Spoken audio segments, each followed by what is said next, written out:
언제나 필승! 네, 반갑습니다. 필승입니다. 자, 이번에는 지금같이 고금리 시대에서 금리가 지속적으로 오르는 와중에 증시가 상당히 불안할 때에 관심을 가져올 만한 기업들에 대해서 말씀을 드리겠습니다. 일단 우리 구독자분들, 특히나 우리 멤버분들은 귀에 딱지가 않도록 들었을 얘기이기 때문에 다들 아실 거예요. 저는 이 장단기 금리 역전이 역대급으로 치솟는 상황에서 이제는 금융권에 대한 리스크가 상당히 커졌었기 때문에 결국 장기 금리의 급등으로 인해서 장단기 금리 역전이 어느 정도 해소될 수밖에 없다고 말씀드렸습니다. 따라서 장기 금리가 급등하면서 증시의 불안, 그러니까 증시 밸류에이션에 대한 리스크는 상당히 커질 수밖에 없고 그런 것들이 지금 이제 막 나타나고 있다 이렇게 말씀드릴 수가 있습니다. 그럼 지금 같은 상황에서 우리들은 투자자들은 어떤 기업들에 관심을 가져볼 수 있느냐? 저는 꾸준히 말씀드리고 있어요. 뭐 인버스 상품, 곧버스 상품, 혹은 고려 신용보, 혹은 지금 같은 보험주들 이런 종목들을 말씀드리고 있습니다. 따라서 차례대로 말씀드릴게요. 일단 리스크라기보다는 이런 모멘텀이 한번 발생하면 가장 센 종목부터, 그리고 모멘텀은 상대적으로 약하지만 어느 정도 이런 안정성을 가지고 있는, 안정성이 가장 뛰어난 기업들까지 좀 차례대로 말씀드리겠습니다.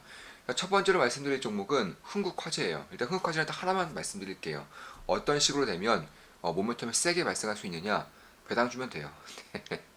배당 주면 됩니다. 일단 이런 금융주들, 특히 보험주들 같은 경우에는 전체, 그러니까 평균적인 배당 성향의 50%를 줘야 된다는 그런 정책이라던가 혹은 이런 어느 정도의 우려 사항 이런 것들이 이제 정해져 있어요. 그래서 그런 것들을 봤을 때에는 보통 손해보험사 평균적으로 배당 성향이 대략 한 34%입니다. 약 34.5% 정도 되는데 여기서 만약에 절반 정도인 17.2%이 정도만 배당을 주면 한국화재의 배당률은 얼마가 되느냐? 평균 성향이 34.5%에서 절반 정도인 17.2% 정도만 배당이 된다면 배당이 얼마 되느냐? 일단 한 18% 정도 돼요. 네. 그러니까 평균적인 배당 성향에서 그 절반만 주더라도 흥국화재의 배당률은 약 18%가 됩니다. 그도 그럴 것이 시가총액이 1995억 원이에요. 그런데 이미 올해 상반기까지만 해도 당기순이익이 1,500억, 영업이익은 무려 2천억이 나왔습니다. 아마 올해 같은 경우도 영업이익이 대략 한 3천억 부근, 그리고 당기순이익도 한 2천억 이상 이 정도 나올 것 같은데 시가총액이 1,995억이기 때문에 PR로 치면은 대략 1 정도? PR이 대략 한 1 정도밖에 되지 않는 그런 상황이 만들어지고 있는 것이죠. 그런 것들을 봤을 때 꽤나 좀 기대할 만한 부분은 분명히 있고요. PBR도 0.14예요. PBR이 0.14라는 것은 상장 폐지를 앞둔 기업들이 보통 이 정도의 밸류에이션을 받습니다. 사실 상장 폐지를 앞둔 기업들도 이 정도까지 떨어지지 않아요. 아무래도 PBR 0.2 정도로 나오는데 0.2에서 0.3 정도로 나오는데 한국까지는 너무나도 소외되어 있기 때문에, 그리고 본인들끼리 헤쳐마는 것이 너무 많기 때문에 뭐 주주 친화적인 기업이 아니죠. 전혀 주주 친화적인 기업이 아닙니다. 태광산업, 흥국화재 이런 기업들이 굉장히 유명한 기업 중에 하나죠. 근데 만약에 이러한 이제 주주 친화적인 정책, 특히 이런 소액 주주들의 그런 반발감이 굉장히 커지고 있죠. 그런 상태에서 만약에 배당을 실시하겠다 이렇게 좀 발표만 하더라도 배당 수익률이 뭐 2%, 뭐 3% 이런 수준이 아니에요. 18%는 나와야 됩니다. 그래서 그 정도의 배당 수익률이라면 사실상 이런 가치 투자자들 입장에서는 굉장히 좀 눈이 돌아갈 수밖에 없는 것이고, 그도 그럴 것이 실적도 뭐 꾸준히 우상하고 있어요. 지금 보시면 2020년대 영업이익이 250억에서 작년에 1860억, 올해 같은 경우는 약간 3천억 부근까지 올라갈 수 있는 상황이 만들어지고 있죠. 일단 보험료를 갱신하신 분들은 아시겠지만 문케어가 끝나가면서, 문케어가 유명무실화 되면서 보험료가 30에서 70%가 급증했어요. 네. 보험료가 30에서 70%가 인상되었습니다. 이것만 보더라도 실적이 안 나올래 안 나올 수가 없고요. 이 보험주의 특성상 고객들로부터 돈을 받으면 금고에 쌓아놓는 것이 아니죠. 대부분의 자금을 장기채에 투자합니다. 따라서 장기채의 금리가 올라가면 쌓아놓고 있는 장기채 이자율이 올라가는 것이기 때문에 이런 어, 만기가 다가오면 다가올수록 이쪽에 대한 실적 기대감, 실질적으로 실적이 올라가는 것도 맞고요. 이에 따른 이런 모멘텀이, 또 실적에 대한 모멘텀이 아주 크게 발생하기 때문에 이런 고금리가 오래간다면 설사 만약에 대한민국의 장기채가, 특히 대한민국 장기채가 금리가 올라간다고 생각이 든다면 이런 보험주들의 실적이 안 좋을래야 안 좋을 수가 없는 거예요. 그래서 그런 것들을 봤을 때 주목할 만한 부분은 분명히 있다. 개인적으로는 그렇게 보고 있습니다.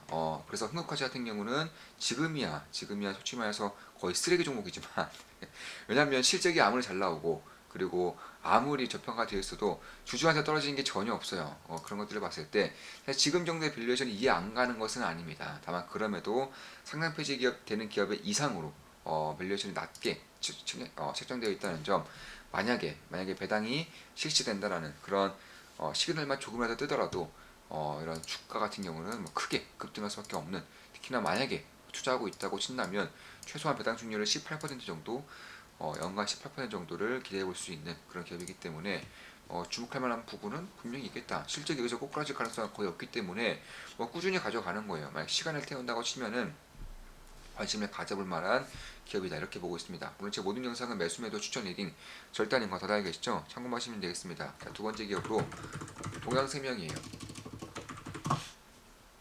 보험주들의 첫 번째, 두 번째 조건은 다 똑같습니다. 보험료가 30에서 70%가 인상된다는 점, 그리고 금리가 오르면서 장기채에 대한 이자율이 오르기 때문에 실적이 기하급수적으로 좋아질 수밖에 없다는 점, 이 두 가지가 첫 번째, 두 번째 포인트입니다.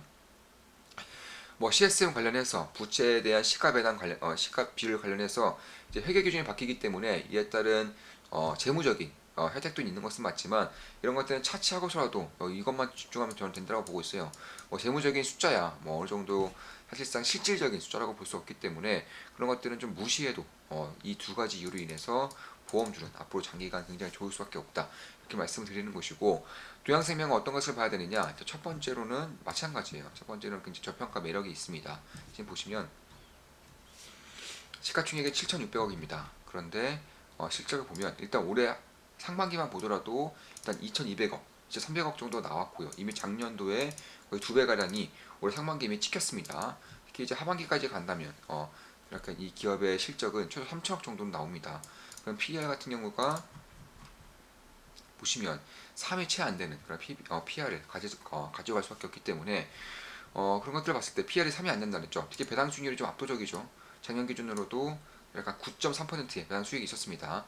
이제 그도 그럴 것이, 보시면 대주주를 보시면 알 수 있어요. 대주주 같은 경우가 중국 기업입니다. 중국의 타잘라이프, 안방그룹, 이 두 개 기업인데 두 개 기업이 같은 기업이에요. 그저 자회사를 내면서 그 자회사에서도 계열사에서도 이 정도의 지분율을 가지고 있는 것이고, 같은 기업이 대략 한 75%, 중국 기업이 75%의 지분율을 가지고 있는 것인데, 이 기업이 지금 중국을 아시는 분들 아시겠지만 일단 자산환을 최대한 빨리 해야 돼요. 현금화를 시켜야 되는 그 상황에 봉착했기 때문에 동양생명 같은 경우는 예전부터 한 올해 들어서 꾸준히 매각 이슈에 대한 그런 구설수 시그널들이 꾸준히 들려왔습니다.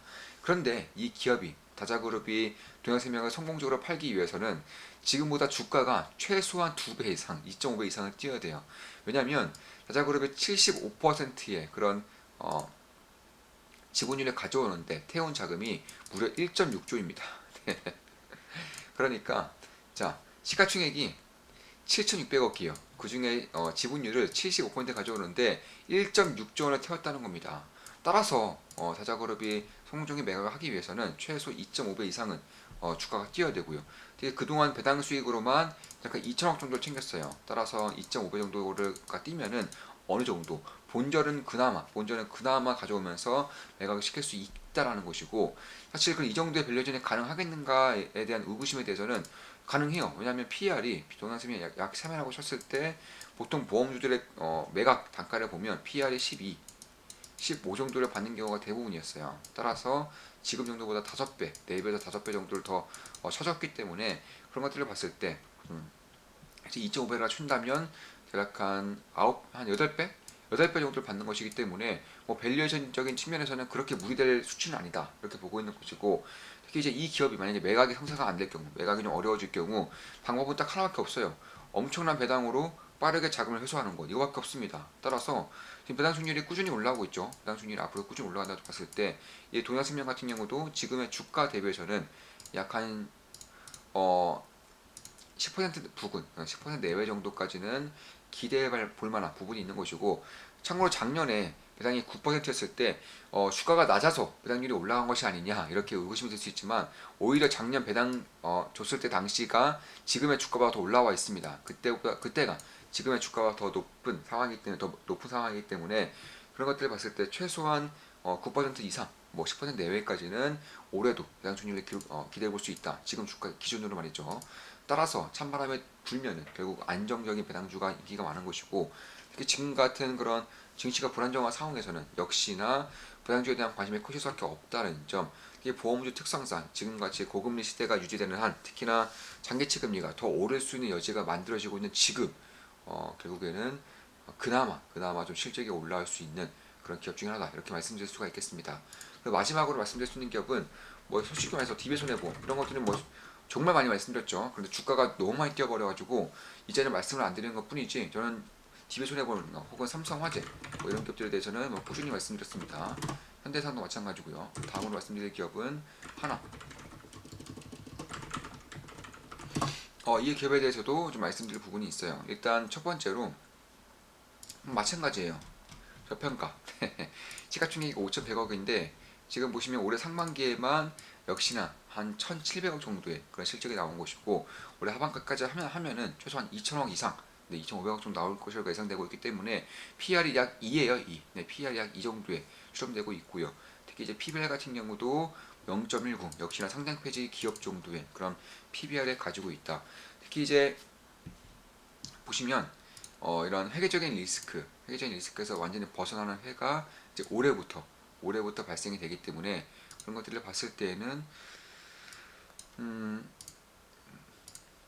역시 하나손해보험 같은 경우도 뭐 꾸준히 말을 하고는 있어요. 꾸준히 시그널을 주고 있는데, 어떤 시그널을 주고 있느냐, 배당을 주겠다, 주주 실현적인 정책을 펼치겠다, 이런 시그널을 주고 있는 것이고, 만약에 배당을 준다고 치면은 역시나 동양생명과 마찬가지로 꽤나 고배당에 나올 수밖에 없다. 왜냐면 일단 너무 저평가예요. 일단 거의 흥국화재급으로 저평가는 아니지만 그 정도, 그러니까 그 수준으로의 저평가이기 때문에 배당이 만약에 실시가 된다면 역시나 평균적인 50%, 그러니까 손보다 평균 배당 성향이 34.5%를 쳤을 때 그중에 50%만 배당을 한다고 하더라도 약간 한 자릿수 후반대까지는 배당이 가능한 그런 기업이라는 점에서 꽤나 주목할 만한 부분이 있다. 특히 이번에 IFRS 17로 인해서 가장 크게 수혜를 받을 수 있는 기업 중에 하나가 바로 하나손해보험이에요. 일단 보시면 가지고 있는 자본만 보더라도 보시면 자 연간으로 자본 총액이 혹은 부채 비율이라든가 이런 것들을 봤을 때 작년 기준으로 2,600억,